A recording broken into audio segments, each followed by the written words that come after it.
Hi, my name is Rayla Marie, and I'm raising awareness about my journey with TSW, which is topical steroid withdrawal, also known as red skin syndrome or RSS. I discovered in 2019 after using steroid creams on my eczema for over 2 decades and adding hydrocortisone over-the-counter cream, which also has steroids in it. I developed symptoms such as red skin, torn skin, my lymph nodes were swollen. It was concentrating mainly on my neck. I'm currently healing from a flare that started in November, which is almost 5 years after discovering TSW and making all the lifestyle changes to help improve my skin from the inside out. Other symptoms are ooze, which is a clear liquid that would come. There's puffiness, hives, which was the worst of all the symptoms. And you also develop something called elephant skin, where the skin just looks really kind of wrinkly like an elephant. And eventually all of the symptoms do clear up when you do the work and make the changes and the lifestyle changes of treating the skin and helping it heal from the inside out. I choose to go all naturally. Some of the things that have helped me on my journey are, I was turned on to the Whole30 elimination program to help change my diet. I also learned about the Wim Hof method. I lead ice bath ceremonies. We call them Pixie Polar Plunge. And I use natural skincare products as well. It has been quite a journey, but going through another flare almost 5 years after making all the lifestyle changes and going through all of the pain and putting the creams down July 8th of 2019, I had another flare, started in November from eating beignets. I live just outside New Orleans and used to be able to eat whatever I want.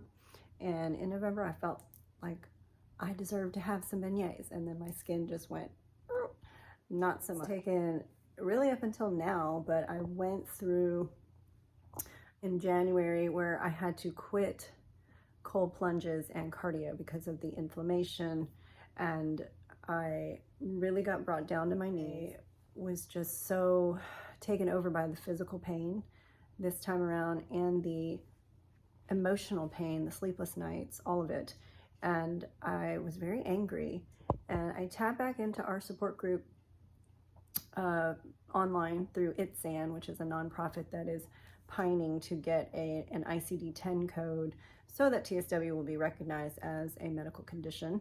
So they have a support group online, and when I tapped in, it's like almost every other person is ready to just give up on life. And being a mental health advocate who has lost a younger brother to suicide 27 years ago, I'm just like, no, that can't happen, don't give up. And I'm like wanting to message each person and tell them, please don't give up. I felt called this go around that because 5 years ago I didn't want to share my journey or know how to, because I was just confused as to why I was going through this. I was ashamed of how I looked. I tried to hide behind hats and scarves, and it was in the summertime. So I really didn't share as much because I didn't know how, and I was, like I said, ashamed of how I looked. But this go around, I just let it all go, and I had to go to work, show up at work, scratching my skin, just going through it. This time around said, I've got to use my voice. So I connected with the National Eczema Association. They have a research fund. They have ambassadors. They're really working to bring awareness about dealing with eczema. They have a national expo every year, and I wanted to go this year. It just didn't work out. I've had a lot of people pass recently, so I was dealing with a lot of grief, but I was able to connect with some people who are speakers at the event, and it was really inspired me that, well, if I share my story and really put it out there this time, I will be at that event, and hopefully I can become a speaker and share. Why I'm doing this fundraiser is to raise awareness, to really reach out to those people around the world. There's thousands around the world that are going through this, are feeling helpless and need the medical attention. They need the support, whether online or in person, and for the caregivers, like parents who are dealing with children, newborns, who doctors have told them to put steroid creams on infants who don't even have an immune system. So I'm feeling called to speak up and speak out. So by sharing my story and doing this fundraiser leading up to the month of October, which is Eczema Awareness Month, I will be raising awareness and sharing my story for the National Eczema Association, for ITSAN nonprofit and their efforts to get TSW recognized as a medical condition, and towards Brianna Banos' second documentary. Her first one is called Preventable, Protecting Our Largest Organ.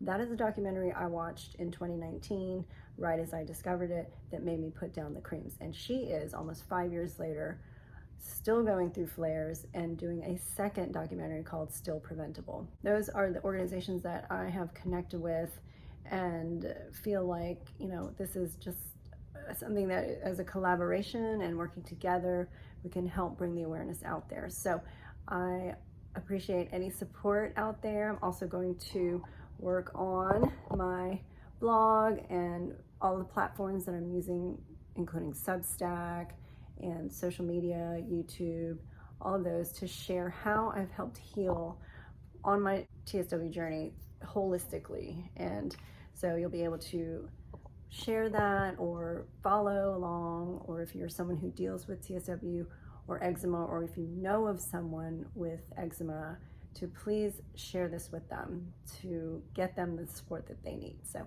thank you so much for listening and supporting me, and stay tuned for more magic on my TSW journey as I continue to heal holistically. Thank you so much.